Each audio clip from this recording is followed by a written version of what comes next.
G'day YouTube, Warbles on a lot here with the dag end of Outsiders followed by First Moondog. That I know a lot of men who would like to go into politics, but they think, you know, if they've got young kids, they will not see those children. And so they decide not to. They prefer not to be in Parliament. It's just politics is terrible. Well, that's an excellent to wrap it up as a conclusion. And here on Sunday Extra, we are setting an excellent example, the Outsiders' gender balance being 66% women, 33% men. Jane Gilmore is a contributing editor at Women's Agenda. Tricia Jarr is a policy analyst at the Centre for Independent Studies. And the minority male, Chris Burt, is senior fellow at the Institute of Public Affairs. Thanks to you all. I hear now the pitter-patter of doggy paws. It's time for First Dog on the Moon.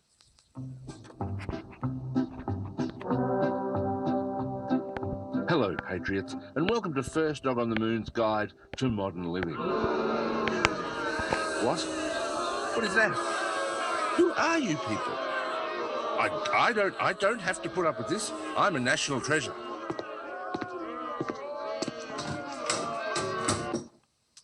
That's much better. All right, let's try that again. Hello, Patriots, and welcome to First Dog on the Moon. How did you even get in here? Mark Scott put you up to this. I've had enough.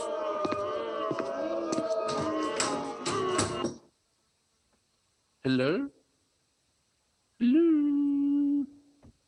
All right, good. Here we go. Hello, Patriots, and welcome to First Dog on the Moon's Guide to... Oh, for God's sake. All right, you lot, shut up, or I'll tell Bronwyn Bishop there's a Liberal Party wedding at your place this weekend. Yes, there we go, right. Now, this week, we're talking about racism. In the wake of the booing of Adam Goodes, there's been a lot of discussion about whether it's racist booing or just decent Aussies being bad sports booing. Are white people booing Adam Goodes because he's an outspoken Aboriginal man or because he plays for Freeze on the footy field? Obviously, he's the only one who's doing that.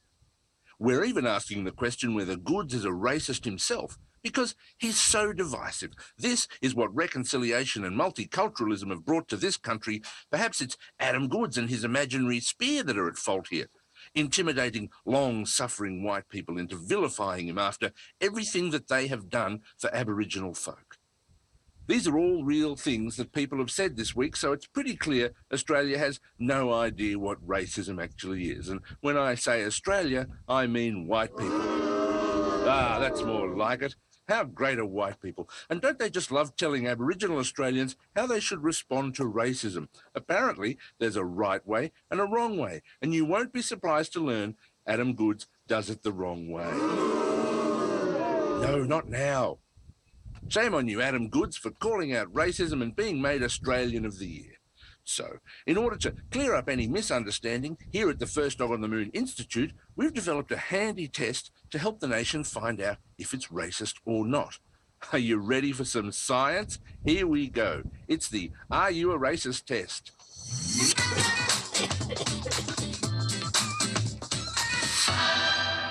It's a multiple choice question. Why do you like to boo Adam Goodes? Is it A, his imaginary spear hurt my racist feelings? Is it B, some of my best friends are Aboriginal but they're not the uppity ones? C, it's all right, I'm a professional booist? D, I watch the Bolt Report? E, I always boo the Australian of the Year. They gave it to John Farnham one time, for God's sake. Or F, all of the above. If you answered yes to any of these questions, you might be surprised to learn your radio is not tuned to 2GB. And that's all we've got time for. Thanks for listening, Patriots. This has been First Dog on the Moon's Guide to Modern Living. And First Dog on the Moon for Australian of the Year, I say. He'd follow admirably in the footsteps of Adam Goodes, John Farnham and Fiona Wood, don't you think? That's it for... Okay, well, does it come as a surprise to anybody that I had never heard of Adam Goodes until a 13-year-old girl in a football stadium called him an ape? in 2013. And he kicked up a bit of a song and dance about it, pardon the pun. And the 13-year-old girl was identified, and she was spoken to and counselled, and she met him, and she reckoned that she was unaware that calling an Aborigine an ape was insulting or that it was racist. She just reckoned she was barracking for the other team.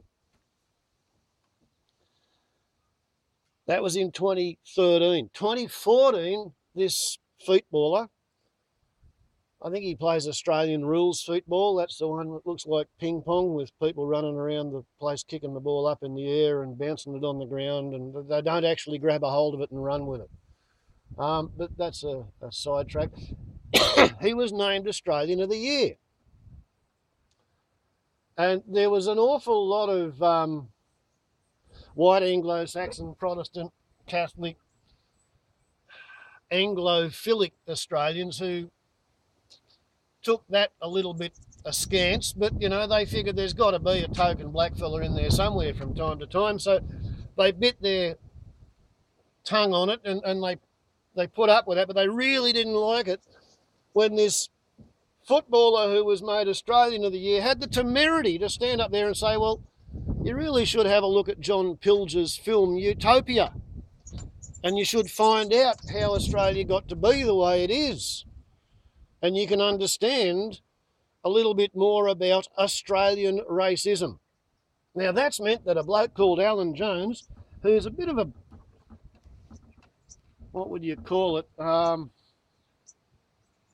He's a big wheel emeritus in the football industry. Now, I say emeritus because that means has been. Alan Jones, once upon a time, was an Australian who went off to Blighty. Sort of like Rolf Harris went off to England to be a big success because he couldn't get noticed in Australia for anything that he wanted to get noticed in Australia about. Now, Rolf Harris, he's in prison in England for being a pedophile. Alan Jones, he was in England coaching high school football teams, rugby type football teams, the oval ball, which they hug to their little chest as they run around and jump on each other. And he was pretty successful, apparently, as coaches go, in that his teams were winning matches.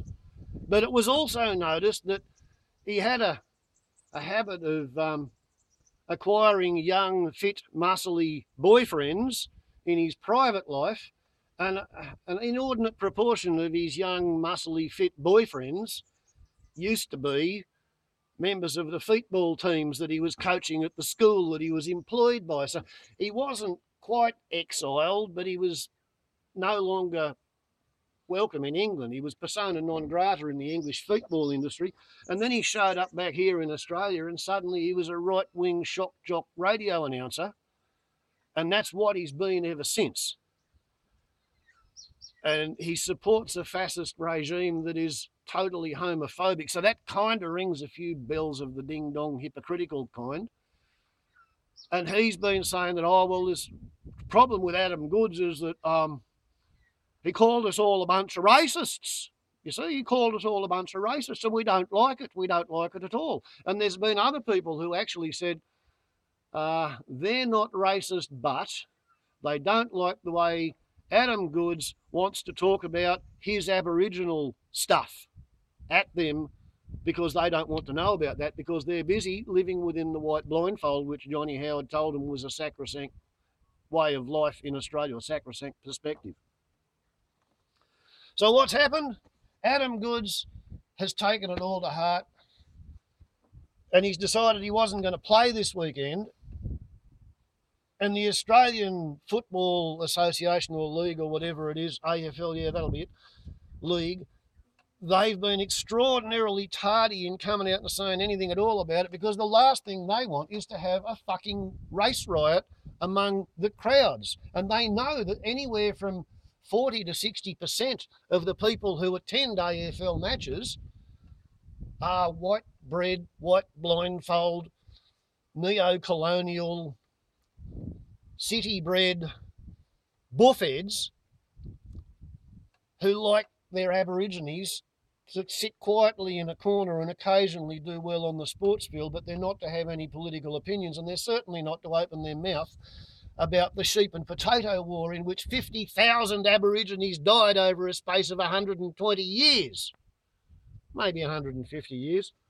I mean, the last time an Aboriginal scalp was claimed for the bounty was in a Queensland court in 1957 when a bloke was charged with murder, and he said, oh no, I didn't murder him, I was just trying to claim the bloody bounty for his scalp. And he got off the fucking murder charge too. You can't get paid a bounty for scalping an Aborigine anymore, but not quite in my lifetime. I'm a 1961 edition and I wasn't born in Queensland anyway. And these white-bread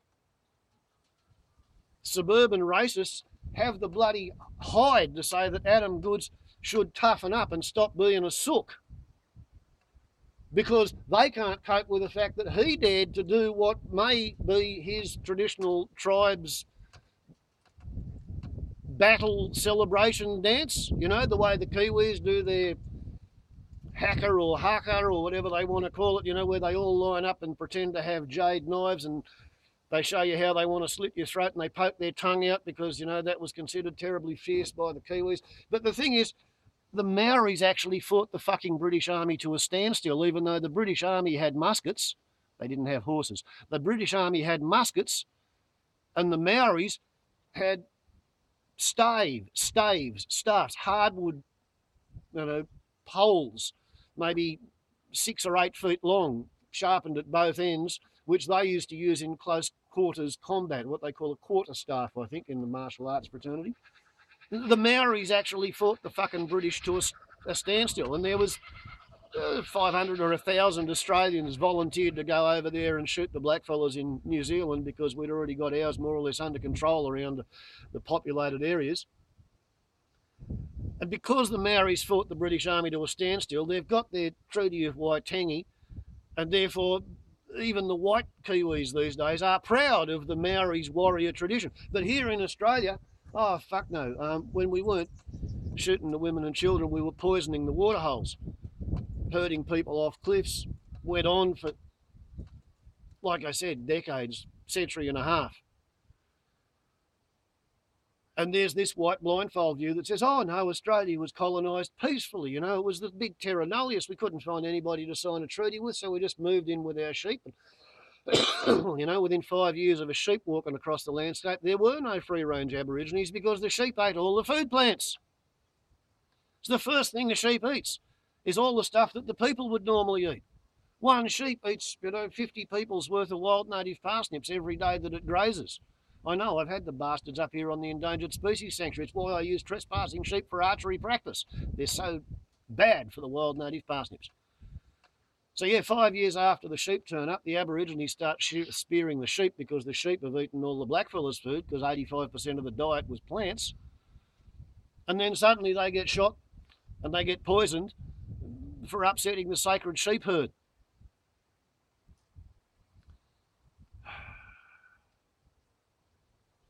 And the racists who are in the football crowd with the mob behaviour, booing in unison, that scares the shit out of the people who are organising the football match because there's not enough police in the world to stop the anti-racists and the racists from going at each other's throats if they decide to have a shindig at a football match. I mean, there's tens of thousands of the bastards turn up. Too stupid to watch it on television at home, I guess. They want to go there and be part of the atmosphere, the effluvium of the game. So, Adam Goodes didn't play this weekend. What that means is the fucking racists have won. Thank you, Tony Abbott, who didn't open his mouth until the end of the week because he was terrified of being lynched on the skewer of Bronwyn Bitchop and her helicopter rides here and aeroplane rides there and faked up the reason for going somewhere else. And, you know, 393 Labor members of Parliament she's ejected because she's an independent speaker. Not partisan at all, is she, eh? Yeah. 7 Liberals she's kicked out. Anyway, we're on the upload limit, I think. Yeah, we're on the upload limit. Warble's on a lot to YouTube. Ciao.